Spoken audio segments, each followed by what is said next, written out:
Namun hatiku rasanya sakit sekali. Bukankah selama ini justru Mbak Tinah sendiri yang sering melakukan perselingkuhan dengan laki-laki lain sehingga suaminya menceraikan dia? Tapi kenapa dia menuduh aku yang berselingkuh? Apakah dia iri padaku? Lantas apa yang membuatnya iri padaku? Harta. Aku sendiri bukan orang kaya. Ya Allah, aku tidak meminta hidup tanpa masalah, karena aku tahu itu tidak akan bisa.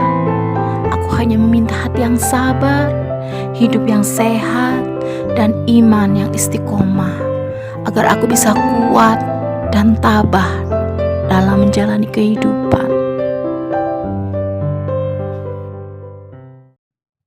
Open Diary.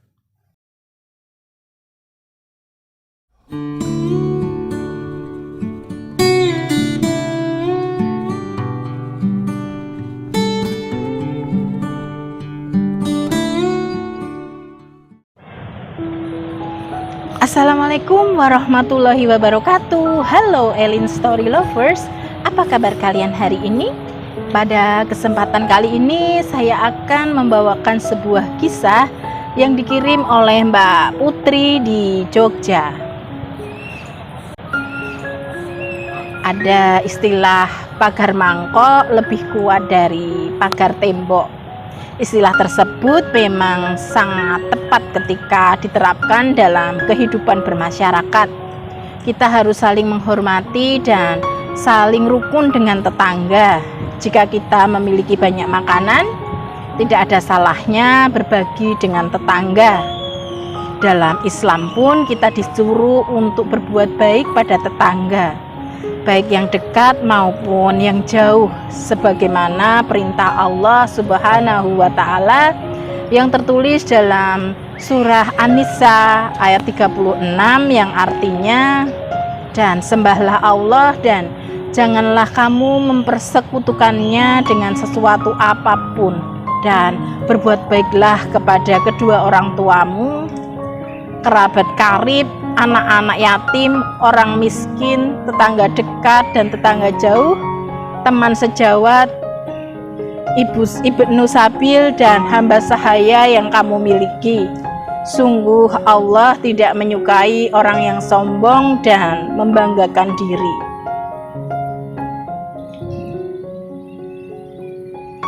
Namun kita juga harus menyadari bahwa manusia memang diciptakan dengan beragam karakter dan sifat yang berbeda-beda. Ada yang baik dan ada juga yang tidak baik. Sebagai warga yang tinggal di sebuah perkampungan padat penduduk di kota Jogja, aku pun mencoba untuk selalu bersikap baik dan ramah kepada siapapun, terutama kepada semua tetanggaku.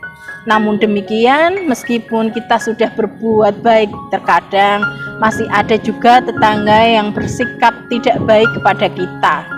Tetangga dengan sifat usil, jahat, iri dengki biasanya memang akan selalu ada dimanapun kita tinggal.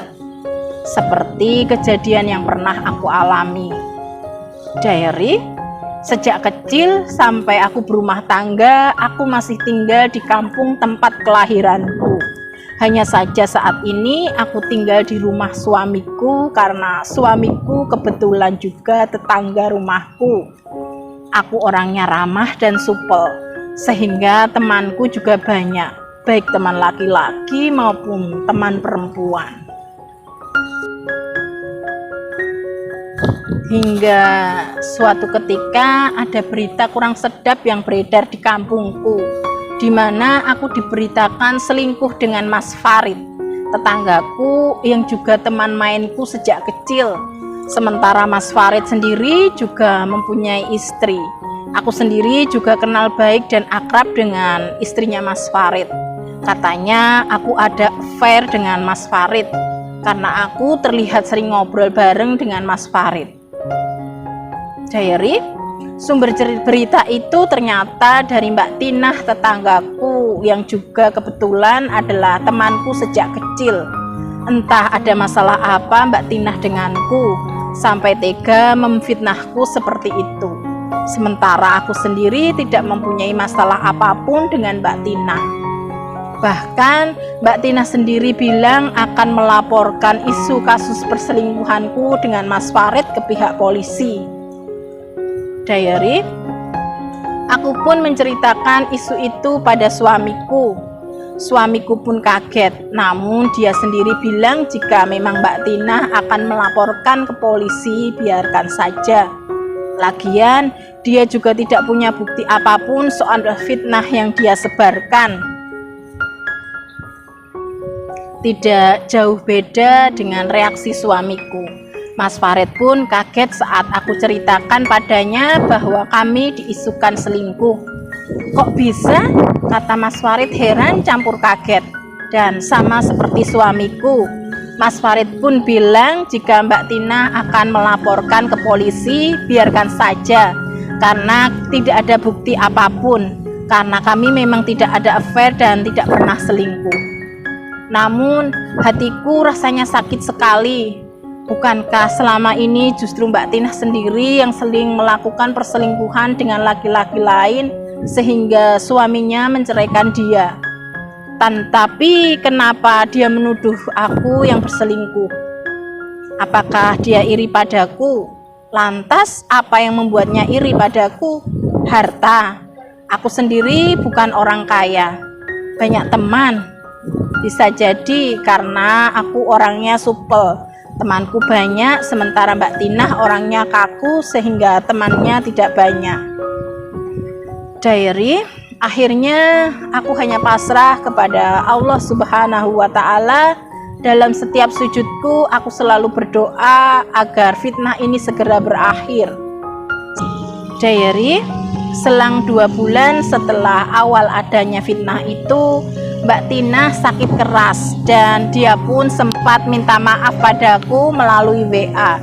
Namun saat itu aku belum bisa memaafkan dia. Hatiku masih terasa sakit sekali. Hingga akhirnya Mbak Tina menghembuskan nafas terakhir dan aku pun belum bisa memaafkan dia saat itu.